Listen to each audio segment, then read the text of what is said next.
Hello everybody, my name is Girlbites, and today we are at Lavendertowne's channel. Whoa, wow, wow, wow, wow. Recently, I've seen pretty much on Twitter that people are really upset with Lavendertowne because of her video right here, making your OC not suck. And these parentheses, they just got recently added, because I assume because of the backlash. And the reason people are really unhappy with her video is because of this thumbnail right here that I'll put up on screen. People are saying that she's limiting creativity, but I'm going to be the judge of that. I'm going to be the judge.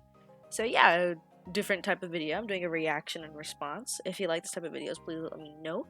And yeah, I also have Clip Studio open, which you can't see right now because I'm on full screen, but I have Clip Studio open in case I want to like demonstrate something with character design.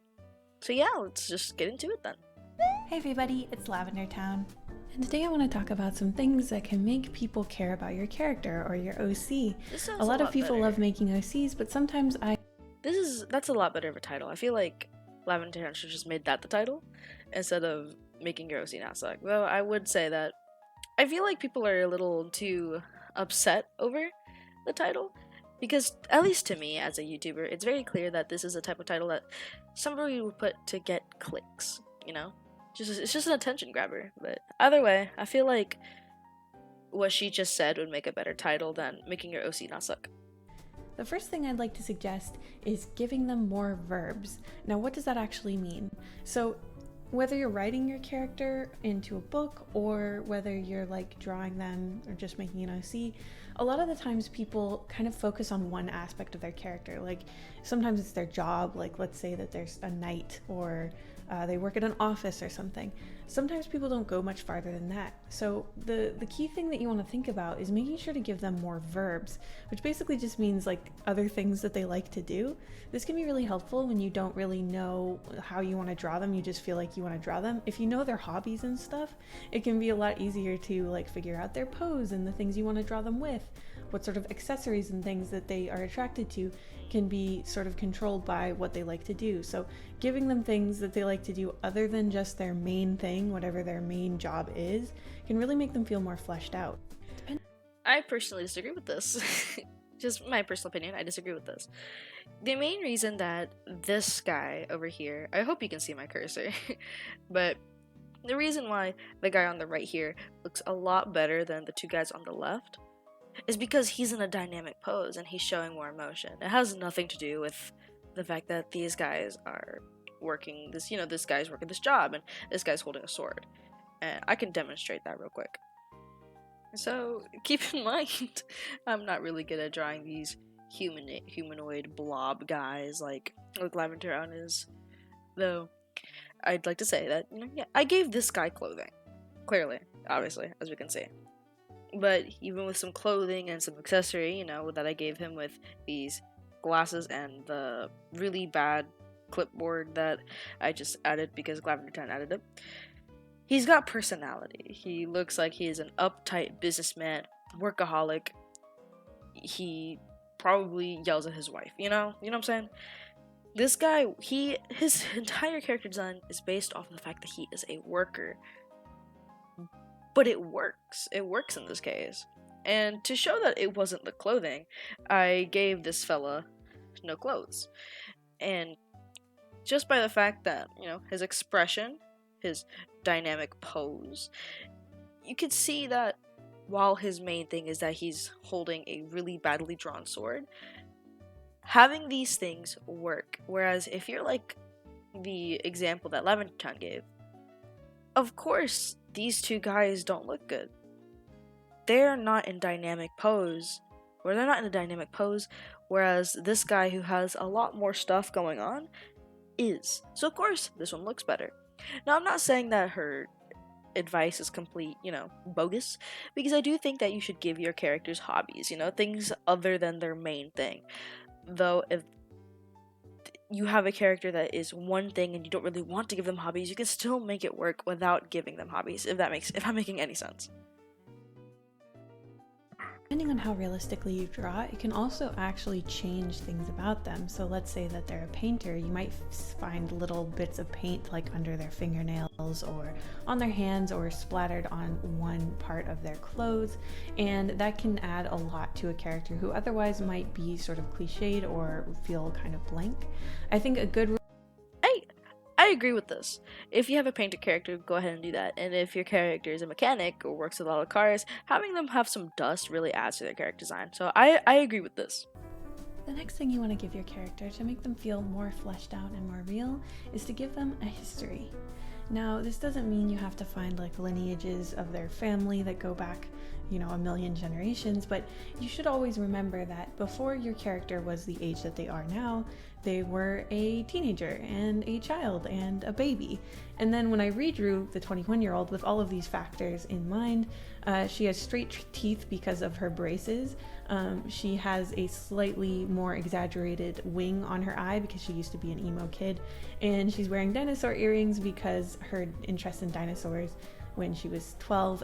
This is really good. This is a really good tip, and I agree with this tip. I'm not gonna do it with my furry OCs because my furry OCs are just for funsies. But having something like this for a character that is actually supposed to have a story going on seems like it'd work, especially like something like what she did. Just random. Oh, oopsie daisy. Random design here. Let's go back in time a bit. Let's go back in time a bit. Let's go back in time a bit. Now let's take all of these different things and make a design. Putting all of this in mind. This is a great way to make a character, and I think I'm gonna try this at some point. The next thing you want to give your characters is imperfections. I kind of brought that up with scars, but really imperfections can be even more subtle things like chipped nail polish and imperfect hairstyles.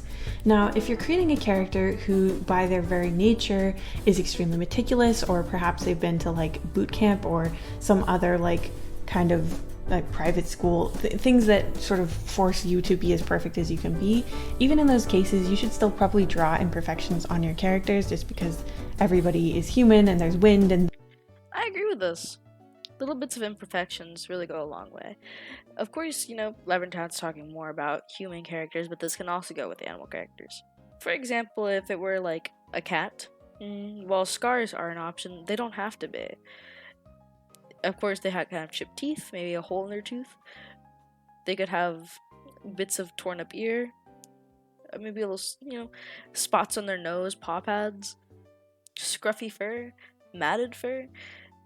It can work with, not just human characters. And if your character has scales, there's also ways to work with that too. Maybe there's some missing scales, some mismatched scales. So this is a good tip. This is a good video so far. I only really disagreed with one thing. Who your character is and what stage of life they're at and how they're doing, but things like eye bags, moles, freckles, chipped nail polish, clothes that aren't sitting perfectly right, and hair coming out of their ponytails and stuff, that can really make them feel... Okay, I'm kind of disagreeing a little bit with this little diagram that she put up here. Hi, Future Martin here. I'm doing some editing and I'm really sick. So if you hear any sneezing, coughing, or sniffles, I'm sorry. But I'm here, doing my Future Martin thing and realizing that what I said about this part makes absolutely no sense, that not even I understand what I was trying to go for. But my opinion's different now, I think. I don't know what past me was going for. But what I genuinely believe about this is that it would be a lie to say that these two character designs have the exact same thing going for each other.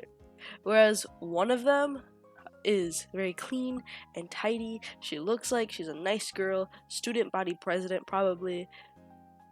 The one on the I don't know my left and right. The one on the right, she looks messy. She looks sleep deprived. She kind of looks like she gets in trouble. They're two completely different vibes being put by these two character designs, and to say that one character design is better than the other would be a lie, because they're both going for two completely different things. Now, if the one on the left was going for the messy vibe, then yeah, I would say the one on the right is better, but it just doesn't look like that to me. Anyways, that's just what I think. Put in the comments Get well soon, Martin. I love you. Let's hope my sickiness goes away. Mwah. The next thing you want to think about is what they actually like and dislike. Now, this is an obvious thing, and a lot of people, when they first get into drawing their OCs, do think about this. In fact, I used to be in the habit of listing like my character's favorite and least favorite everything, like literally down to like their favorite type of tea, their favorite like ice cream flavor, you know, really granular stuff. I actually recommend not going too hard in that direction. You can really get caught up in details that would never be relevant, but I do think it's important to know the basics, and sometimes if a character is really associated with a certain item, you can even use that in place of them, and you know, like if a character is always eating peaches, for example, if you see a peach in a scene where that character is not there, it will make you think of them, and you can do sort of interesting things with that. So giving them like a signature favorite food, a pattern that they like to wear, that can be really helpful if you feel like you don't know how to dress them in different scenarios. If they love like houndstooth or plaid or something, then you So I am agreeing with everything so far except for the listing thing that she said earlier, to not get too caught up in what your OC likes and dislikes. Me personally, I think it's fun to do that. I think having a huge list of my OC's likes and dislikes is super fun. I don't see why it would matter if you have a huge list or not. I do agree with the signature thing, though. Some of my OCs have their signature thing, and it's a great thing to have. It really is. It gives your character a lot of personality to have their signature thing. Although, that doesn't mean you can't have a bajillion and one things that your characters like and dislike, because do remember that they are people. I have a bajillion things that I like and dislike, and just because those details aren't relevant about me doesn't mean that they're not there. So even though, yeah, like my character's favorite, I don't know, favorite insect species doesn't really matter. It doesn't matter that it doesn't matter. Everyone has details about them that don't come up all the time, or maybe they never come up at all. Go ahead and give your characters huge long lists of what they like and dislike. Don't limit yourself. So the rest of the video is Lavendertowne making a character based on the design tips that she just gave us. I just pulled up a random piece of art that I had made like around a year ago or so, just so I can have something up on screen. So all around, I feel like Lavendertowne's video is not as bad as people are making it out to be. Of course, I do disagree with a lot of her things. You know, don't limit yourself. Be as creative as you want. I feel like people's overreaction was just that, an overreaction. I get it. I understand if your character fits, you know, the sucky side, the quote unquote sucky side of her thumbnail. It's not that big of a deal, bro. It's not that big of a deal. Watching it, it was very clearly just an attention grabber, and that's it. You guys can chill. But of course, while her advice is good, don't limit yourself on your creativity. That's my takeaway from this video. Please don't limit yourself on your creativity. I'm kind of bummed out that her video didn't make me like massively disagree with her on every little thing. Like, I was expecting so much more. If you guys have any videos for me to react to, something that would give me better reactions, just let me know, bro, let me know. Thank you so much for watching. If you like the video, please like, comment, subscribe, join my Patreon if you can, and feel free to join my Discord. It's open to everybody. Goodbye. I love you. Mwah.